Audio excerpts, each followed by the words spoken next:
વડોદરામાં યોજાયેલા આંતરરાષ્ટ્રીય પતંગોત્સવને મેયર પિંકીબેન સોની, વિધાનસભાના મુખ્ય દંડક બાળકૃષ્ણ શુક્લ, ડેપ્યુટી મેયર, ધારાસભ્યો અને કાઉન્સિલરોએ ખુલ્લો મૂક્યો હતો.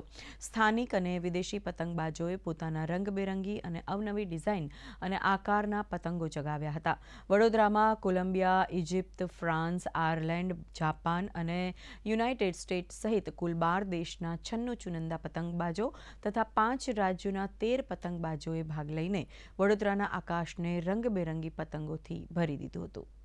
દોરી સાથે જુગલબંધી કરે ત્યારે આકાશની અપરિમિત ઊંચાઈઓ એ સર કરી શકે છે.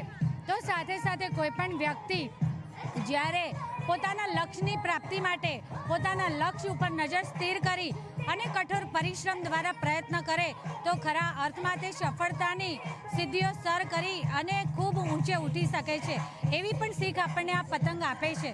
12 જેટલા દેશોથી અને ભારતના અલગ અલગ રાજ્યોના અને વડોદરાના મળીને કુલ 100 થી પણ વધારે પતંગબાજો અહીં નિદર્શન કરી રહ્યા છે. ત્યારે આપના માધ્યમથી તમામ નગરજનોને વિનંતી કરું છું કે આજે સાંજ સુધી ચાલનારા પતંગ મહોત્સવમાં આપણે બધા આવીએ અને આ દેશ વિદેશના જે પતંગબાજો તેમની કલાને નિહાળીએ. Many times.